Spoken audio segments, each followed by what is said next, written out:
This is a brief video in honor of Franz Bardon Day. Um, Everything I say basically is an appreciation for Bardon's pointing me in the direction of the four elements. I've learned the beauty, the wonder, the ecstasy, and the enlightenment that is in earth, air, fire, and water.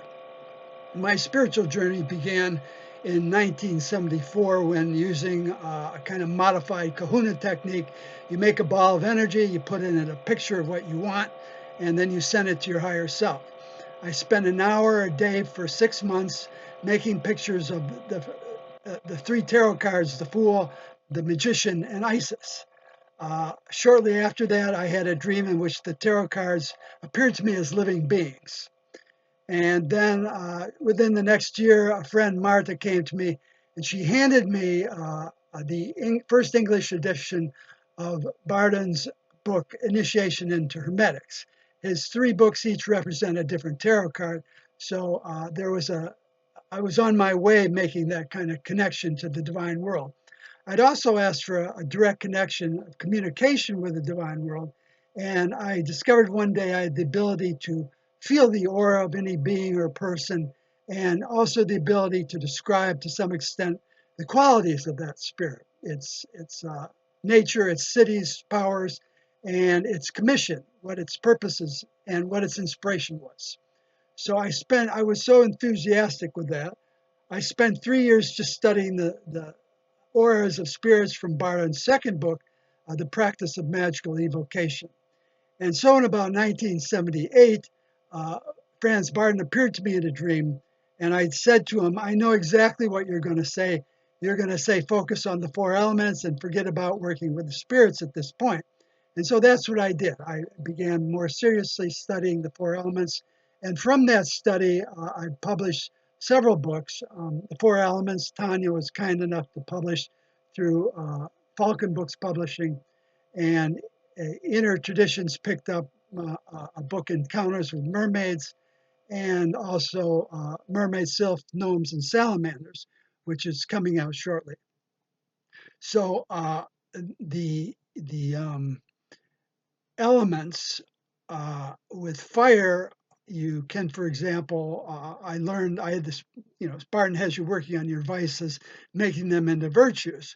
Well, I'd inherited from the influence of my relatives a very powerful, what's called cosmic letter K, a kind of indomitable will, a sovereign will, a feeling that you see things with the first light of creation.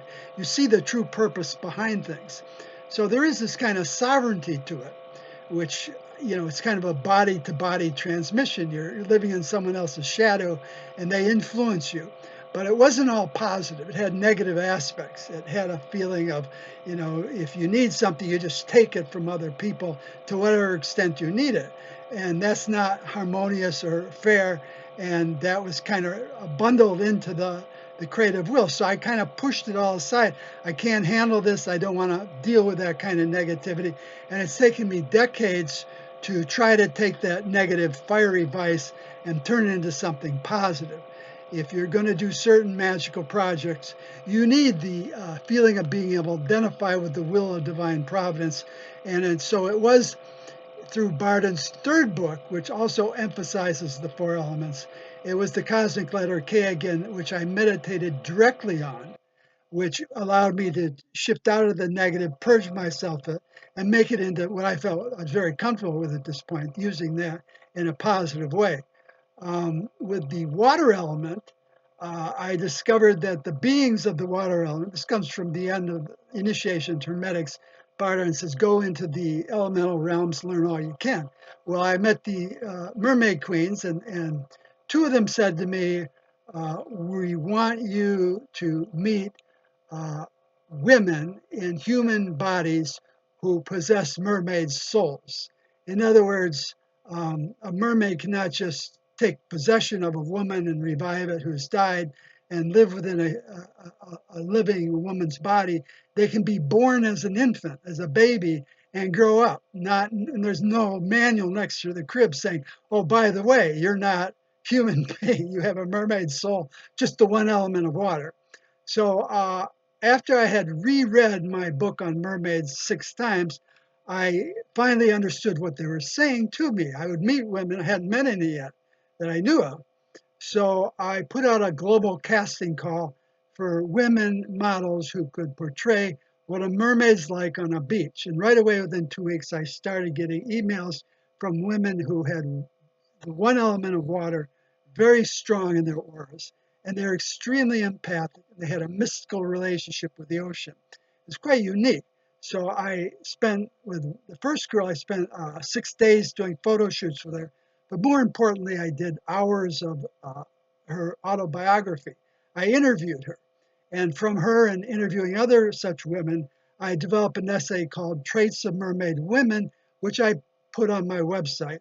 And with about once a month for 4 or 5 years, women would literally say to me, I Googled mermaid and woman, and I found your essay on traits of mermaid women. And then they'd say, it's like you're inside my mind. You're the first person who understands who I am. So I had done a good job with that. And in a way, I was at that point working with two mermaid queens on a mermaid project. I was their greeter. I offered them whatever help or assistance I could give to them, and I helped them understand how to live in this world among human beings. That was the water element. It's very, for me, very different. I write a lot about it. There's very few human beings who, in their overt career, until very quite recently, have been able to display the depths of feeling, empathy, and magic that that type of woman embodies. Now, with the air element, I do some simple breathing techniques, wonderful way that Bardon presents them, and I get this natural, spontaneous feeling of being part of the atmosphere. Now, one of the denizens of the air element in nature, a sylph named Cargoste, described by Bardon, he said to me, one of his quotes is, the universe is on the verge of exploding because of the joy it can contain. In other words, for Cargoste, his awareness in his mind without the use of thought or cognition, he can hold the entire atmosphere of the planet in his awareness. And from that, he has this amazing sense of ecstasy. Now, what he did is he reverse engineered. In other words, he said, what if I can do this with the planet Earth's atmosphere, what would a being be like who can do that with the entire universe, everything in the universe? And so he came up with a sense of the universe on the verge of exploding. The joy of that being who oversees the universe is just beyond comprehension. So that's one of the treasures, wonders you get out of the realm of sylphs. Out of the realm of gnomes, you can, like with the gnome king Mentiful, if he was in a human body, he would teach us how to be immortal just by contemplation and concentration and breathing. That hasn't happened yet, but maybe we'll get that soon. The Bardon again has us working on our vices. Some vices are not just personal, belonging to your personality, or the conflicts within the collective unconscious. Some vices go deep down into the global unconscious, in which case, with the earth element, if you have a problem with like an obsession relating to the earth element, you work with a gnome like Mentefil, or you embody through your own work the density of the earth element, and you you get deep into that to such an extent that you feel independent and finally in control of whatever it is that had a hold of you. So I love that sense of inner silence that the gnomes and the earth element offers with we did the air, the earth, water, earth. So that's the four elements, and I have a lot. I write about them on my website, William R.